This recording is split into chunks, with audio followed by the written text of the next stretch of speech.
que tenemos lo hemos titulado Unción para la familia. Diga conmigo, unción para la familia. Y la unción para la familia con la idea de que la familia sea esa familia del reino de los cielos.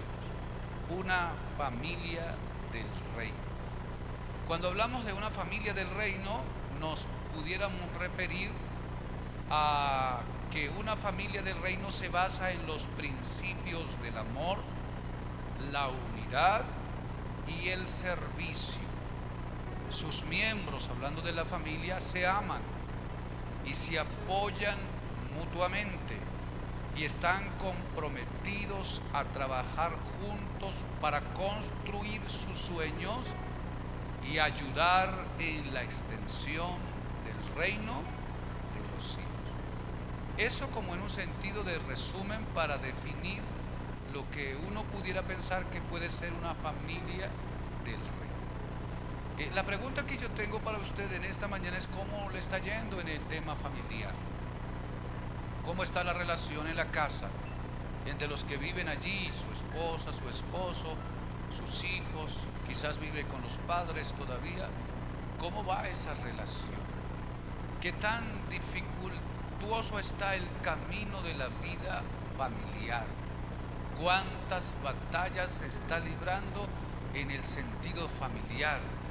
¿Cuáles son las expectativas que tienes para la familia en este año 2024? Recuerde que comenzamos un nuevo año y con el comienzo de un nuevo año tenemos la oportunidad de reiniciarnos para volver a intentar nuevas cosas o arreglar aquellas cosas que están deterioradas. Ojalá no sea usted de aquellos que en este año tiene planes de divorcio o de separación, que dirá, en este año sí me divorcio. Ese pensamiento, claro, suele pasar hoy en la cultura actual de una manera mucho más presente, pero para un creyente no es algo agradable. Aunque este flagelo, este fenómeno ha tocado y permeado también la iglesia y contamos con un sinnúmero de personas que han tenido que tomar esta decisión en las iglesias, en cierto sentido no es de naturaleza cristiana el divorcio, porque el plan de Dios es que el matrimonio funcione hasta la muerte. ¿Cuántos dicen amén? Entonces oramos para que el plan de este año sea de amor, sea de unidad y sea de servicio dentro del vínculo familiar. Porque a la larga solo le va quedando uno la familia. Usted puede hacer muchas cosas, lograr muchas cosas, querer muchas cosas, avanzar en su camino, pero a la larga se va reduciendo en cierto sentido a un grupo pequeño, la familia, esos que componen su casa. ¿Cómo están? ¿Cómo les va en este año? ¿Qué tan distantes están? ¿Qué tan unida está la familia? ¿O qué tan separada está la familia? Una de las cosas que nosotros hemos admirado en la cultura local es esa fuerza del vínculo familiar. De la cultura donde nosotros venimos somos mucho más descomplicados, mucho más, qué sé yo, como desunidos.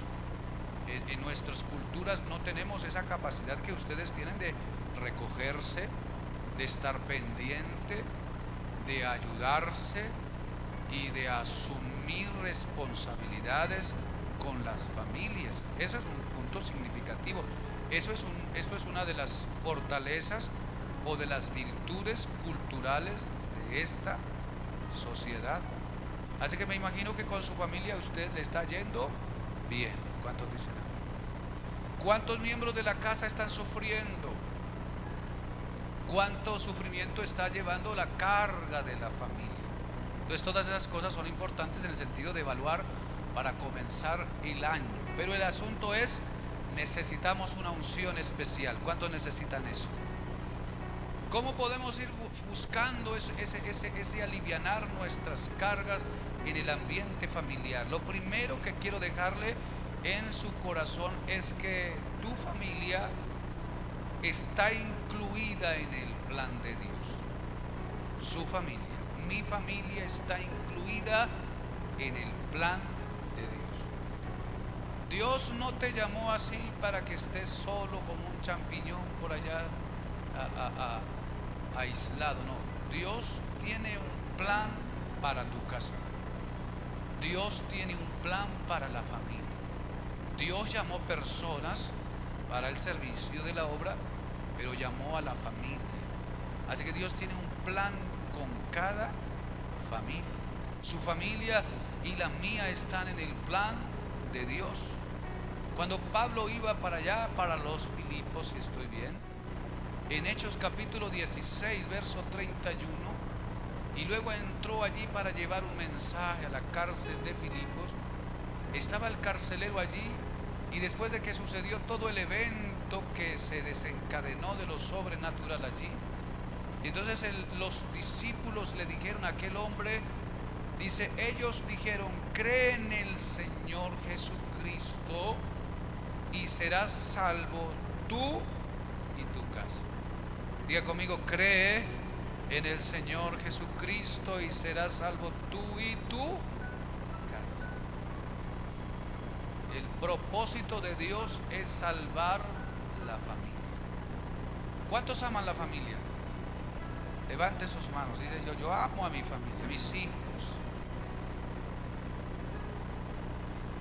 Dijimos que la familia es el núcleo, es el centro y es el nido nuestro y es lo que nos queda en primera instancia. ¿Qué tanto amor hay? ¿Qué tanto amor hay en la familia? Entonces Dios quiere que permanezcamos unidos. Y que permanezcamos unidos no solamente en un espacio temporal, en una estación del cronos, no. Dios quiere mantenernos unidos por la eternidad. Entonces, ¿cuál es la cosa más prioritaria de la vida? El tema principal de la vida. Lo más importante de la vida. Lo más significativo de la vida tiene que ver con la salvación. Diga conmigo, la salvación. Porque ¿de qué le sirve a uno si se ha ganado todo el mundo y pierde su alma? ¿De qué le sirve al hombre que haya conquistado todas las cosas, pero al final pierda su alma? Nosotros como seres creados por Dios, hemos sido creados para la eternidad. ¿Cuántos dicen amén? El alma no muere. El alma no muere, tanto de creyentes como de incrédulos, no muere. La muerte solo es un paso hacia la otra estación, y la otra estación se define en salvación eterna o condenación eterna. Entonces ese viaje que no tiene retorno, que no tiene pauta, ese viaje sigue hacia el más allá. Es el tema central de la vida cristiana, la salvación eterna. Entonces uno como creyente no debe descansar hasta ver que su familia recibió a Jesús en su corazón. Y uno como creyente no debe alivianarse por causa del amor que tiene por los suyos hasta no ver florecer al Espíritu Santo en el corazón de sus hijos. Porque ¿de qué le sirve a usted de alguna manera que crea pero los suyos no? Sabemos que la salvación es individual, pero estamos conectados en el sentido filial.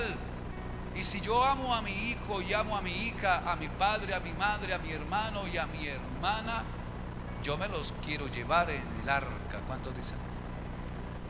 Noé es un prototipo de esto, porque Noé dice, recibió la palabra, viene un diluvio, viene la destrucción, pero ahora Noé está preparándose, quiere llevar a otros, pero Dios le dijo, lleva a tu familia, no van a ir más, pero tu familia.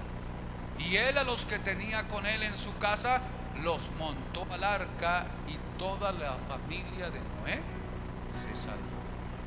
Amén. ¿Qué herencia le voy a dejar a mis hijos? ¿Qué herencia le voy a dejar a mis hijas? La herencia más significativa es la fe, es la seguridad de la salvación de ellos, es la seguridad de que si yo muero hoy, yo voy a tener un encuentro allá arriba con mi padre, con mi madre, con mis hermanos, con mis hijos, mi esposa o el esposo. ¿Cuántos dicen amén a eso? Pero duro sería que uno muera conociendo esto y que la familia no se salve, que los suyos no se salven. Entonces algunos creyentes hoy en día se alivianan en este sentido, en el sentido de que cada quien tiene libertad para elegir su fe.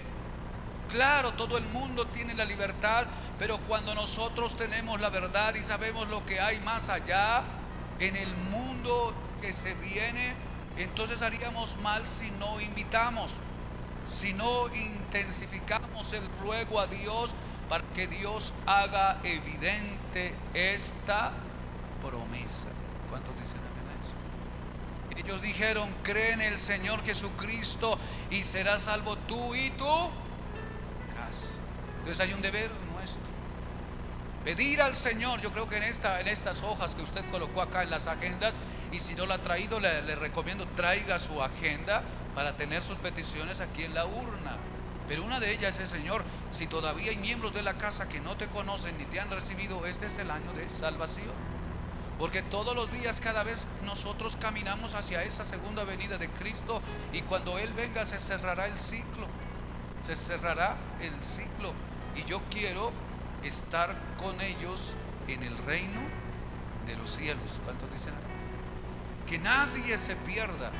Entonces hay promesa, y la promesa es creer en Jesucristo y serás salva tú y tu casa. Reclame esa promesa cuando vaya a orar por tus hijos. Esta palabra está ahí: yo creo en el Señor Jesucristo y hay promesa que mi familia será salva. Pero usted es el punto de Dios que Él escogió para liberar a su familia. No lo escogió para cambiarlo de religión. Dice, se cambió de religión. Mis padres y la familia, cuando supieron que yo me hice evangélico, digo, lo perdimos. No me perdieron. Me perdió el diablo, me perdió el mundo, la carne. No me perdí. Y entonces Dios me usó como punta de lanza en toda mi familia. Y después de mi persona, estoy hablando de 20 y tantos años de fe, todos los míos vinieron a Cristo. Mis padres ya se fueron adelante, dieron el paso adelante, se les cumplió su ciclo, pero hoy puedo decir: mi padre está en los cielos, mi madre está en los cielos. Ellos partieron con Cristo. No podemos, como creyentes y como iglesia, alivianarnos en ese sentido y dejar a la merced de. Entonces debemos reclamar: Señor, tú me has salvado y yo he creído en ti. Acuérdate de mi familia, de mis hijos, de mis hijas, de mis padres, de mis hermanos, de mis tíos. Ese círculo primario que hay en la casa, en esa línea de sangre, ese es el primer territorio para la evangelización. Pero hay creyentes que les da vergüenza hablar de Cristo. Hay creyentes que se reúnen la familia y en vez de hacer que la familia se comporte de acuerdo a los principios buenos, sanos y saludables, el creyente termina comportándose como ellos, como ellas. Y como por agradar a la familia. ¿Y qué hace la familia? Se embriagan, se emborrachan, se chuman, fuman, qué sé yo. Y entonces me toca agradar a la familia, me toca meterme ahí para estar con ellos. Usted no está ahí para meterse con ellos y hacer lo mismo que ellos hacen. Usted está ahí como un puntal de Dios para que ellos se puedan asir y salir de aquellas cadenas en donde están. Vamos, aplauda a Cristo. Tu familia está incluida en el plan de Dios, y el plan de Dios es salvación, salvación eterna. Este asunto de la humanidad y de la vida cada día más se va de mal en peor, se deteriora todo y cada cosa va caminando de acuerdo a lo que está establecido en la Escritura, y la Escritura hacia esos últimos días no pronostica cosas muy agradables.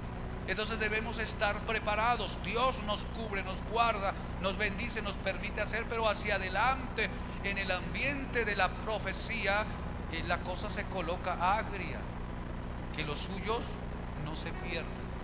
¿Cuántos dicen amén? Tu familia está en el plan de Dios, y el plan de Dios es salvación. Tu familia servirá al Señor. ¿Cuántos dicen amén?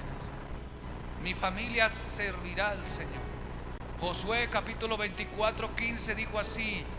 Estaba en un momento determinante con la nación y la gente se había contaminado culturalmente con otras percepciones de espiritualidad, y Josué ya estaba casi terminando su carrera, y entonces le dijo al pueblo estas palabras: y si mal os parece servir a Jehová, escogeos hoy a quién sirváis, si a los dioses a quienes sirvieron vuestros padres cuando estuvieron al otro lado del río, o a los dioses de los amorreos en cuya tierra habitáis.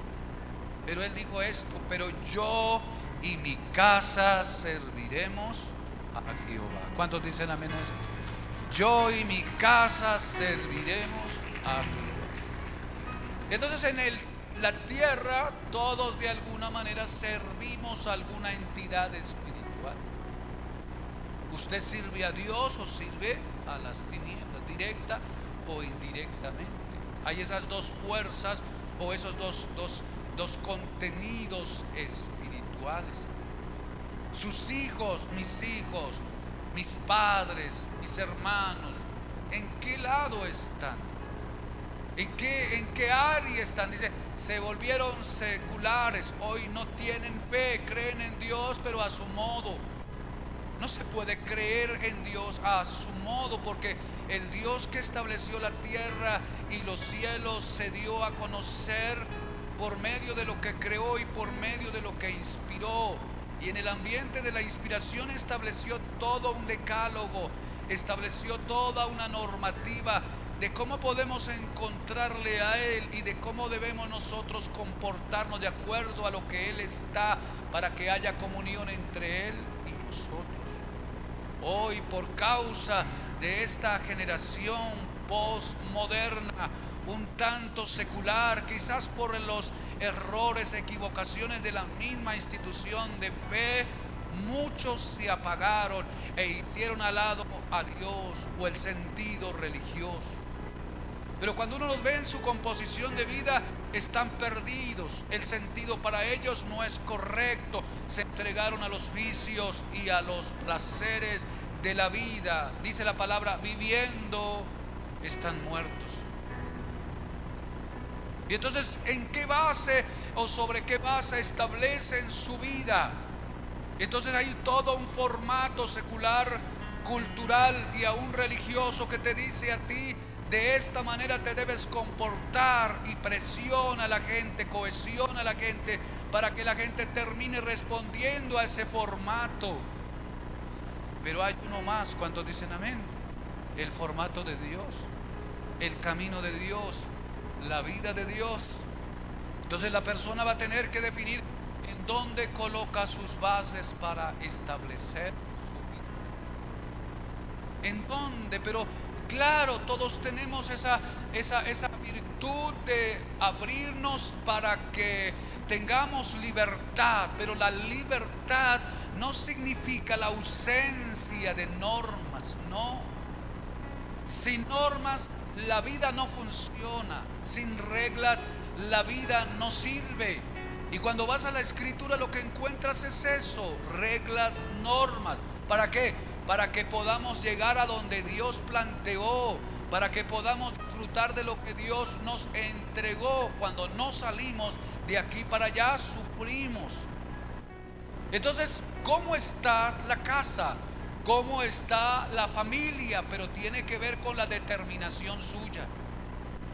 Determinación suya. ¿Quién desea servir? Si te entregas a la frialdad, al desánimo, si te dejas influenciar por el mundo y la corriente del mundo y te cansas del evangelio, el que se cansa del evangelio se cansó de vivir. ¿Cuántos dicen? Entonces, cuidado. Pero tienes que determinar: yo soy cristiano. Y entonces la palabra es: no me avergüenzo del evangelio, porque el evangelio es poder de Dios para salvación. Y entonces me presiona la familia, me presiona la cultura, me presiona el mundo secular. Pues que me presione, pero yo tengo una convicción, porque yo no cambié de religión, yo cambié de convicción.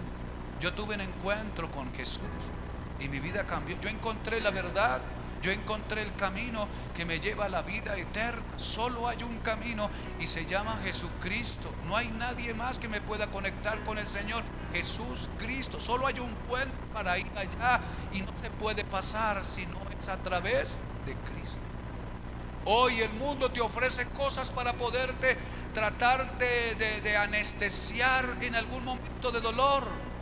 Se dice que las religiones que han cobrado mucha más fuerza son las religiones orientales, hinduismo, budismo. Estas religiones han cobrado vida para que enseñen a las personas un sentido como agnóstico de fe, pero en el cuidado permanente de ellos para tener tranquilidad. La vida no consiste solamente en tener tranquilidad, la vida consiste también en salvación y vida eterna. Pero tienes que definirte. Mi casa y yo serviremos a Jehová. La recomendación para todos los creyentes es: no se quede ocioso, no se quede ociosa.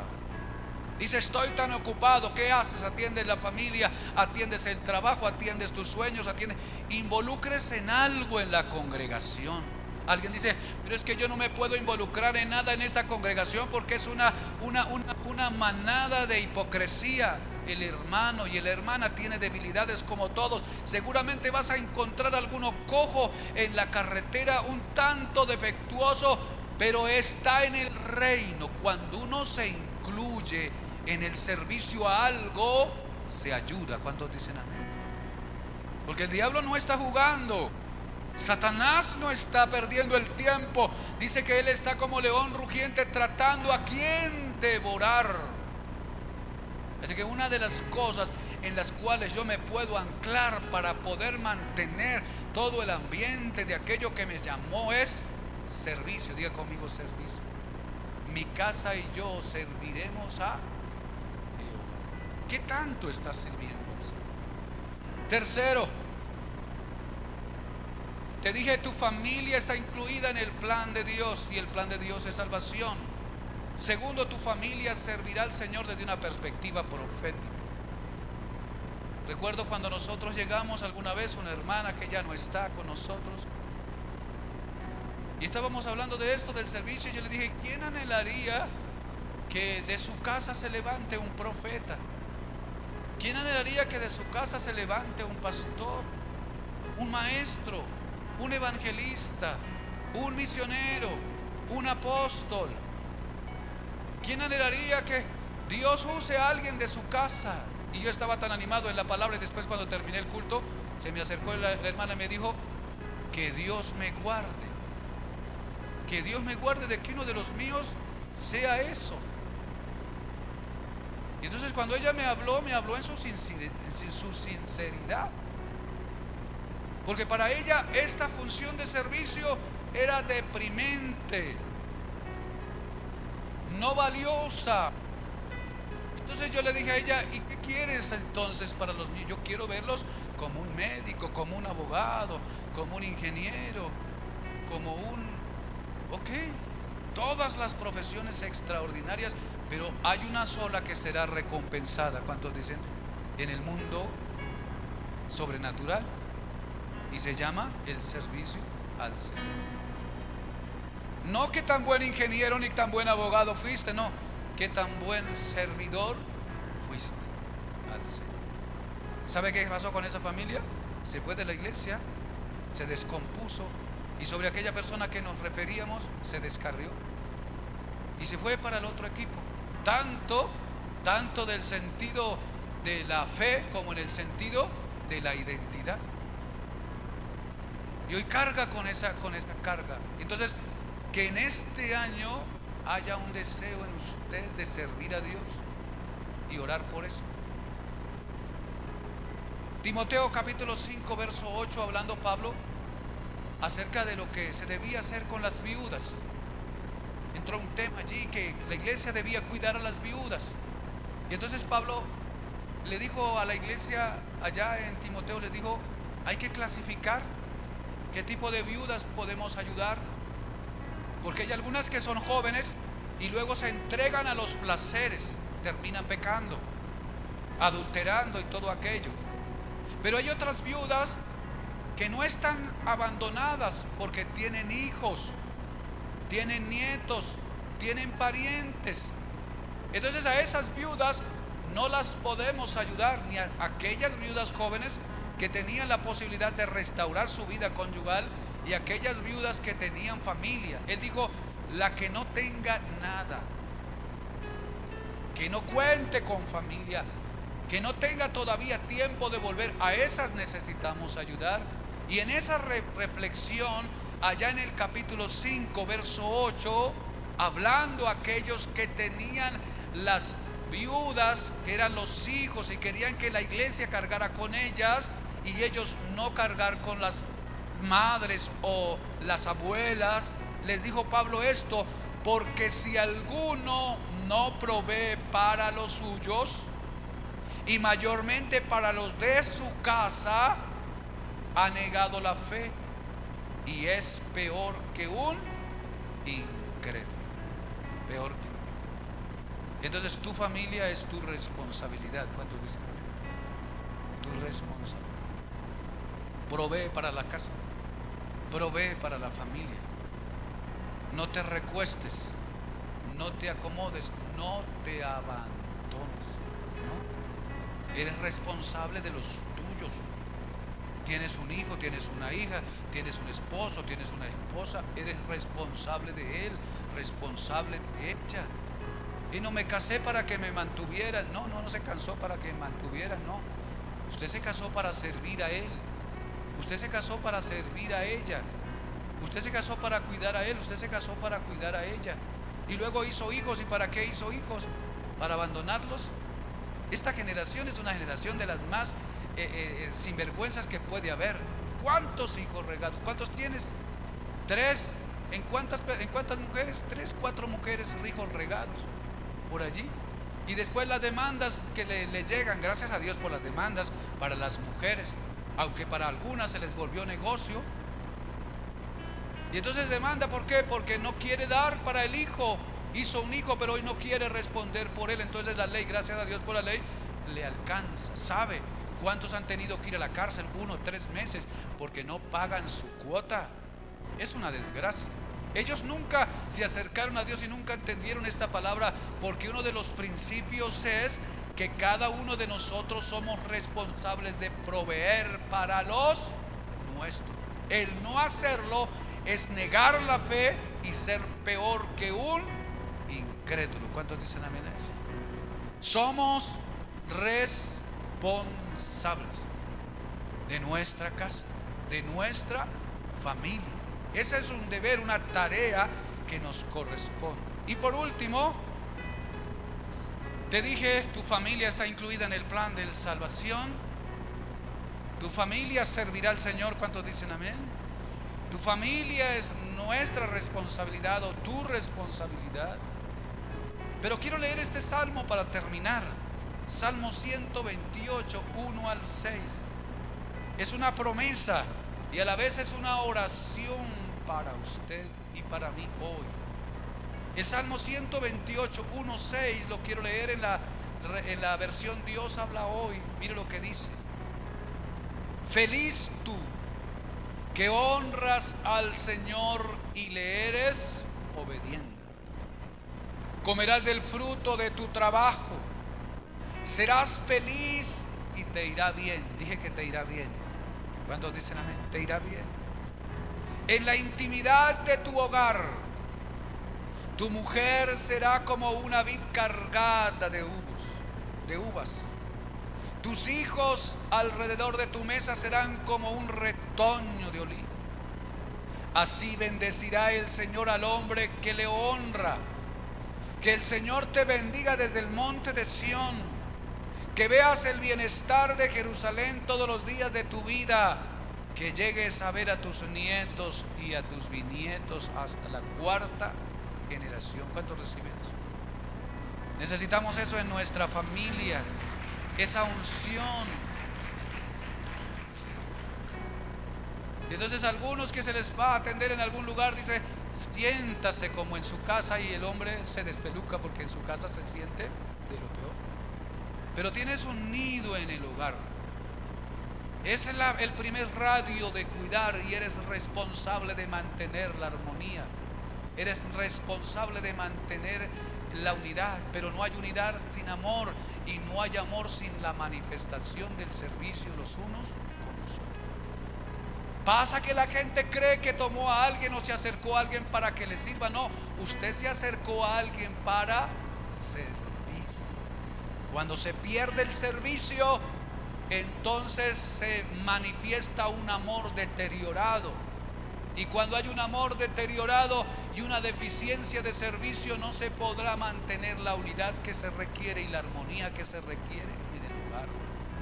Entonces deje de pelear, deje de discutir, deje de gruñir en la casa, deje de reclamar. Amárrese el delantal y pregúntele a su esposo y a su esposa y a sus hijos: ¿en qué les puedo servir? ¿Cuántos dicen amén? Y no te canses de servir, porque el servicio es de alguna manera la manifestación del amor. Algunos dicen: estoy cansada de tanto servir. No, es que el servicio es lo que da placer. ¿Cuántos dicen amén? Valoran, no valoran, quieren, no quieren, no importa, pero no pierdas esa habilidad. Pero hoy vivimos en intercambio de negocio. Haces, hago. Si no haces, no hago. Y entonces nadie quiere hacer. Y se perdió entonces el ambiente de la vida conyugal. Hay una promesa, hay una unción, pero nos involucra. Colóquese de pie, por favor. Nos involucra. Este año, este salmo se va a evidenciar en su casa. ¿Cuántos dicen amén? Esta palabra que estamos liberando se va a evidenciar en su casa. Servidores, por favor, ayúdenme, porque hoy vamos a dar una ofrenda especial pidiendo esta unción de Dios para nuestra familia. Y usted va a ir ungido con esta palabra, y va a ir ungido con aceite. Es que no va a tener prisa de irse, aunque ya se me está acabando el tiempo. Usted va a tomar los minutos necesarios que yo requiero para dejar sobre usted esta unción. Pero lo primero que vamos a hacer antes de orar es honrar al Señor. ¿Cuántos dicen amén? Dar a Dios lo que a Él le pertenece. Honrar a Dios es una salida que favorece nuestra vida de fe, porque en el plan de Dios está la bendición, y la bendición no fluirá si no hay obediencia. Y una de las cosas en la obediencia está el dar. Por favor, los servidores llevan los sobres. Tome un sobre, por favor. Que nadie se quede sin tomar un sobre, y que coloque algo para honrar a Dios, y coloque allí el nombre o el apellido de su familia. Su familia. Esta es una forma de honrar al Señor, pero también de liberarnos para bendecir la casa que Dios ha establecido para glorificar su nombre. Gracias, Jesús. Gracias, Espíritu Santo.